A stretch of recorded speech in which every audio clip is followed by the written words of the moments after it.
So, Carrie, I'm going to give a little spicy question and a little spicy something that goes to that's involved with this. And I do want to give like a very short warning to our associate producers who will be coming up shortly. I just got a big O, just got a big O eye roll from them. We can see them in the green room, by the way. But I think that being in business and being an entrepreneur comes with being a leader. I don't think followers are business owners or followers are entrepreneurial in the same way. So I think being a leader is a really important part. And elbows to the front to me shows that you're not a good leader. If you are doing things that it just is proof that you need to work on your leadership skills. So I would love to bring up our associate producers to give them thanks first off for like producing the show and to do the things that Carrie, you and I get to show up and have a great time, but they do a lot of work behind the scenes to make this happen. But I'd like to ask them what it means to them about being a leader in business. Because they're younger, they're not as far along on their business journeys. So I would love to ask them, and I guess I'm going to have to push the button to bring them up because there we go. Oh, here comes Adam. Adam's bringing his elbows. So Adam, what would you say a good leader in business looks like? Like, what would you describe a good leader as? A good leader in business would look like Kim White. Yeah. Oh, oh my goodness. I did not pay for him to say that either. Let me just say that. You are very sweet, Adam.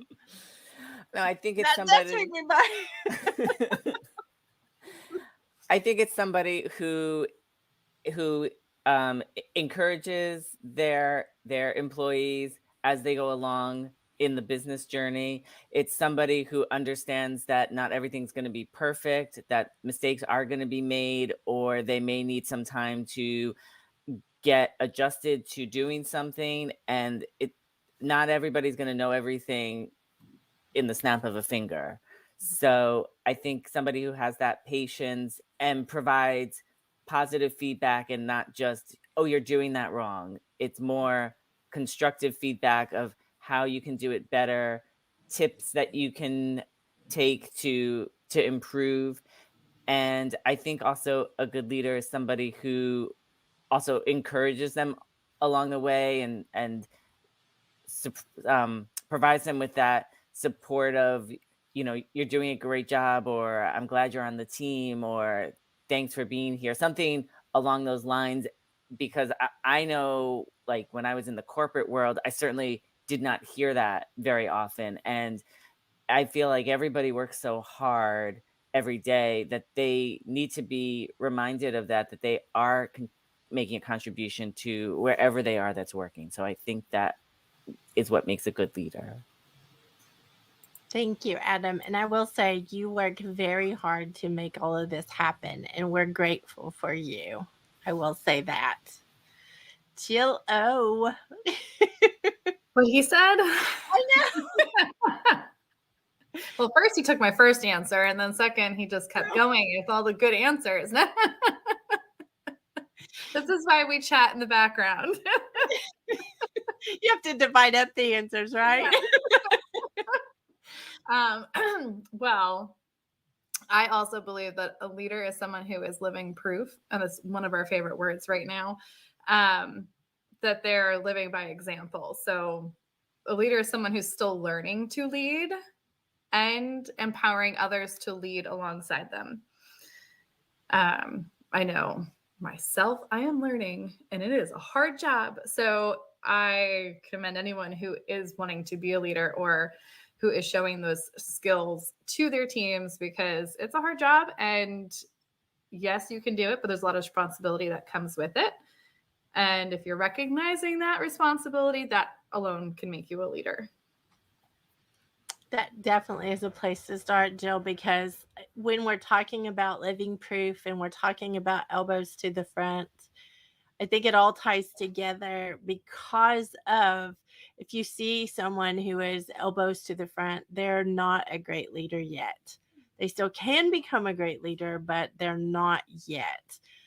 So I think it's important, very important. Kerry, do you have something to add to that about just the whole concept of a leader in business and all that we're talking about?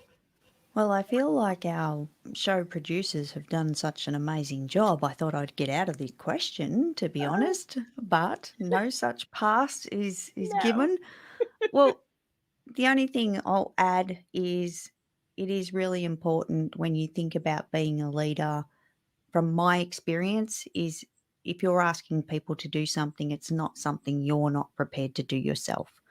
So therefore, be that leading example for others and guide and assist and continue to guide and assist. It's not just a one shot deal where you perhaps delegate a task to someone and it's completely off your plate. Yes, we do delegate for the reason so that we are distributing the load and it's not all on us.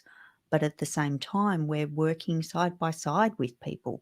I'm not a really big lover of organization charts that have the hierarchy.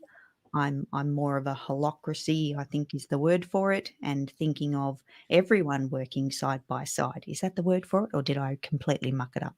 I'm giggling because that was a big old word, Kerry. You're usually the one telling us that was a big word. That was a big old word. I didn't even have to Google that one, so that's a first. But that's what I truly believe in is working side by side with other people, whether you're a leader or one of the team. It is about everyone being on the same page.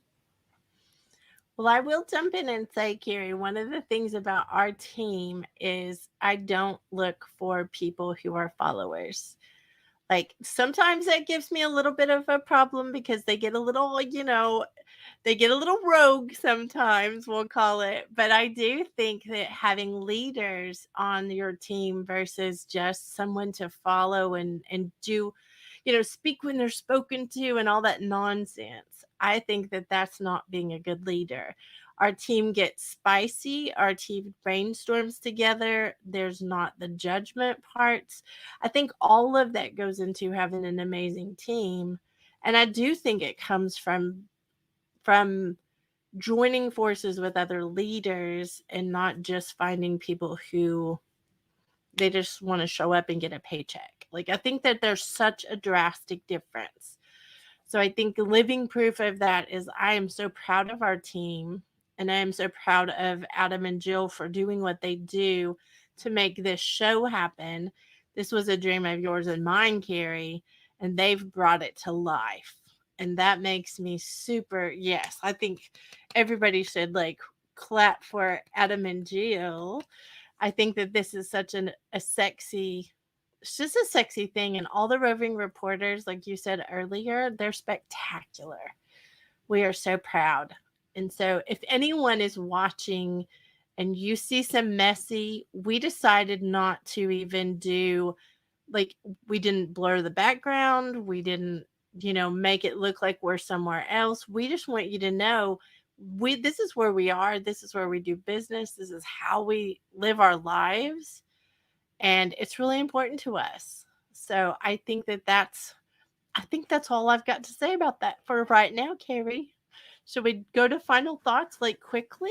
Yeah, we're going to have to do it quick. We're on the express train. Yes. Woo! Adam? So my final thoughts are this was another great show, and thank you everybody who was watching for tuning in. We love seeing you and all your comments in the chats. So please keep engaging because it's so thrilling to see your excitement and enthusiasm. Thank you, Adam. Jill?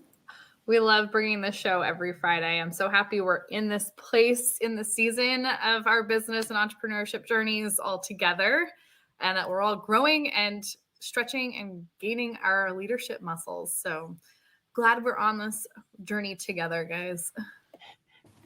Thank you, Jill. Go, Princess. So we'll see everybody next Friday, 7 a.m. Central for the next edition of GME. And this is the team signing off for Good Morning Entrepreneur.